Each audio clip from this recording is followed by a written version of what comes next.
The echo of empires. The year is 180 AD. In your hand lies the most powerful object on earth, the Roman denarius, 95% pure silver. It is not just money, it is a promise that the empire's strength is as solid as the metal itself. With this small coin, you can pay soldiers on the frontiers, buy grain from Egypt, and trade in the markets of 3 continents, from Britannia in the north to Judea in the east. People trust this coin, they trust Rome. Now fast forward nearly 2000 years. The Roman denarius has been replaced by a new global currency, the United States dollar. Once backed by gold, now backed by a phrase, the full faith and credit of the United States government. The faces on the coins have changed. The symbols on the notes are different, but the story is the same: an empire, a currency, and the belief that both will last forever. History, however, has a rhythm, and if you listen closely, you can hear it repeating. The cracks that destroyed Roman money did not appear overnight. They started small, invisible to most people, until one day the strongest currency in the world became a joke, and the empire that relied on it collapsed. Today, as the Federal Reserve prints money at a speed no Roman emperor could even imagine, the question is simple: is the dollar repeating the fate of the denarius? To understand your financial future, you must first understand the ghosts of the past. Part 1: The Sound Money Era. Rome did not become a superpower by accident. It became a superpower because people trusted its money. For centuries, the Roman denarius was sound money, a small, bright silver coin whose weight and purity were known across the Mediterranean world. A Roman merchant in Gaul could accept a denarius from a soldier and know exactly what it was worth. A trader in Alexandria, a banker in Athens, a tax collector in Spain, they all trusted the same coin. Sound money gave Rome 3 things: predictability, stability, and power. With stable money, contracts made sense, trade flourished, taxes could be collected, armies could be paid. People saved in coins they believed would hold their value. Centuries later, after 2 world wars, a new empire emerged. The United States stood on top of a devastated world. Its factories were intact, its gold reserves were the largest on the planet. In 1944, at Bretton Woods, the world made a choice. The US dollar, backed by American gold, became the center of the global financial system. Foreign currencies were tied to the dollar, and the dollar was tied to gold, just like the Roman denarius in its prime. The dollar became trusted money, a universal unit for energy, resources, and trade. If you were a government in Europe, an oil producer in the Middle East, or a company in Asia, you held dollars as reserves. You invoiced in dollars. You saved in dollars. Rome had the denarius. America had the dollar. Both began as sound money. Both became the backbone of empires. But empires have appetites, and appetites always test the limits of their money. Part 2: The First Sin, Nero and the Printing Press. Every financial collapse starts with a crisis. For Rome, one of the first great shocks was the Great Fire of 64 AD. A huge part of the city burned to the ground. Temples, homes, markets gone. Emperor Nero had a problem. He needed to rebuild the city, fund grand projects, and reward his supporters. But the imperial treasury was not prepared for a disaster of that scale. Raising taxes would be unpopular. Cutting spending would be unthinkable. So Nero chose a third path. He touched the sacred heart of the empire, its money. Nero reduced the silver content of the denarius by around 10%. The coin looked the same. It carried the same imperial image, but inside it was weaker. This was the first hidden tax. The state quietly stole value from every saver, every soldier, every merchant, by diluting the money in their hand. Most people did not notice at first. Prices did not explode overnight. Life went on, but a new precedent had been set. If one emperor could cheat the coin, so could the next, and the next. Now, fast forward again, this time to the year 2020. A new crisis hits, not a fire in one city, but a global shutdown. Streets go empty, planes are grounded, businesses close. Governments suddenly need trillions of dollars to support workers, to save companies, to stabilize markets. Savings were not enough. Balanced budgets were a memory, so they did exactly what Nero did, but on a digital scale. Instead of clipping the edges of silver coins, they expanded the money supply with a keyboard.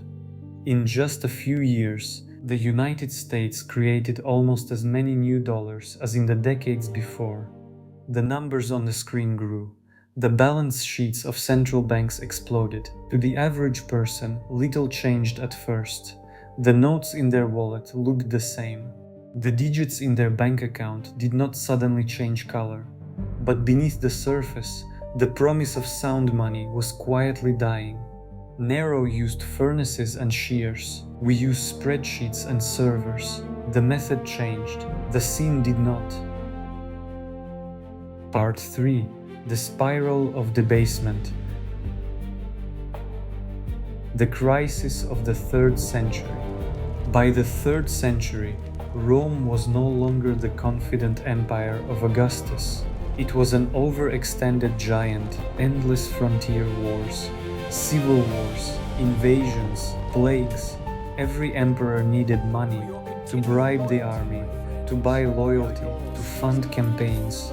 The simplest way to get that money was to mint more coins.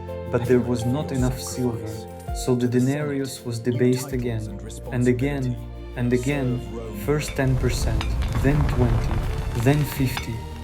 By the year 270, the once proud silver denarius was mostly copper, with a thin wash of silver on top.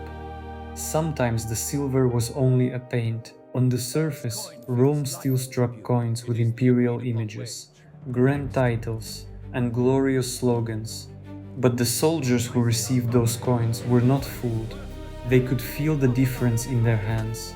They could see it in the color, in the weight, in the way the metal tarnished. Many demanded more coins just to accept the same pay. Some refused the debased money entirely, asking instead for gold, grain, or land. Prices began to soar. What used to cost half a denarius could, in some areas, cost hundreds. This was not just inflation, it was the velocity of death. When people realize that the currency is a lie, they stop holding it. They try to get rid of it as fast as possible. They spend it immediately, buying anything that seems real: food, tools, land, metal. Even if the price is crazy, money stops being a store of value. It becomes a hot coal everyone wants to pass to someone else. In some Roman markets, coins simply stopped working. Merchants accepted grain, gold jewelry, or direct barter. The official money of the empire lost its soul.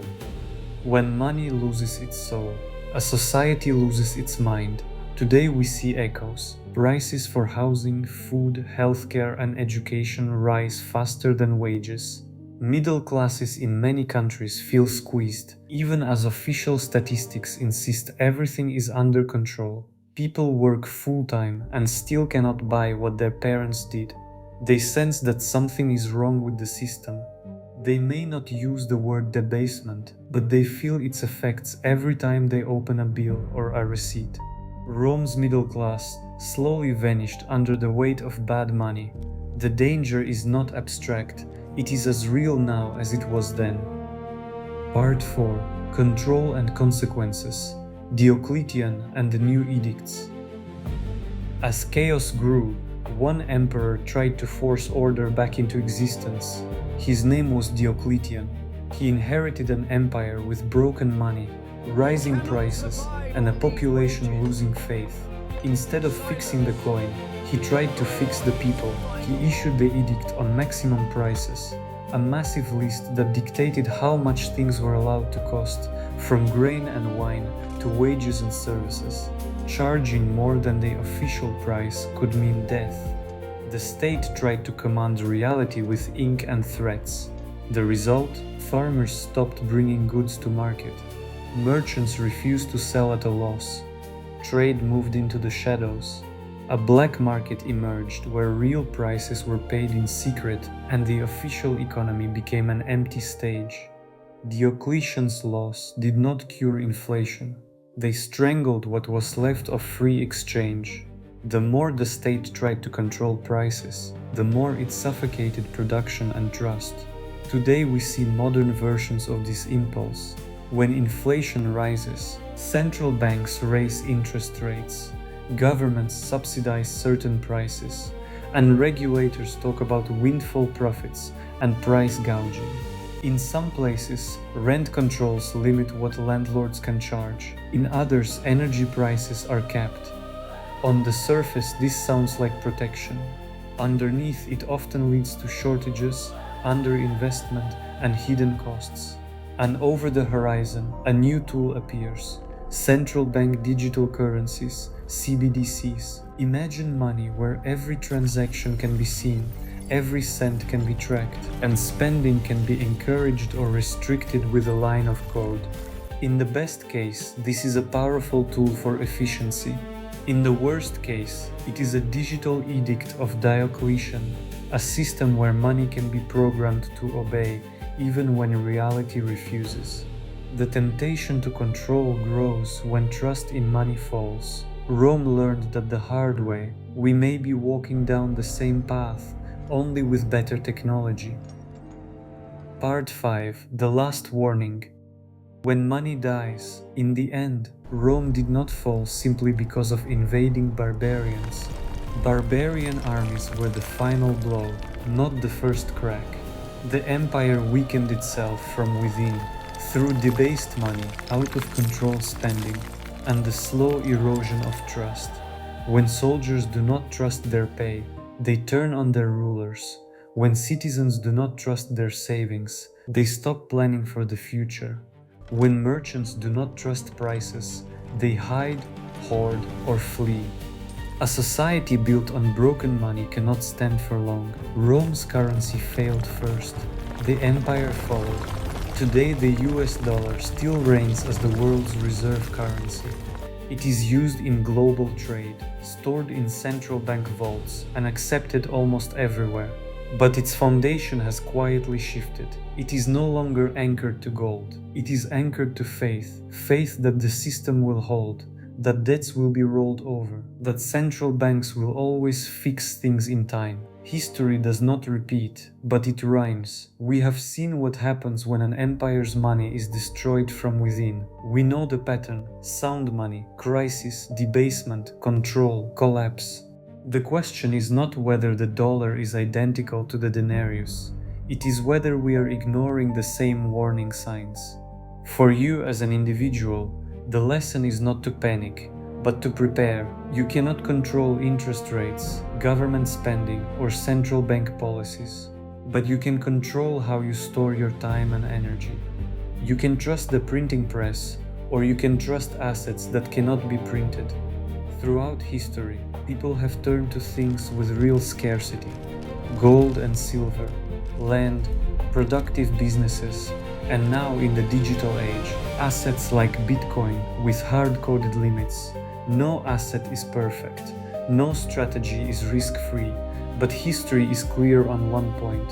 When money is constantly debased, holding only the money is the most dangerous choice of all. The Roman denarius is a ghost. Its silver sheen is gone, its promise broken. The US dollar is not a ghost, not yet, but it is a warning that no empire, no currency, and no financial system is invincible. If you listen only to the present, you will think this time is different.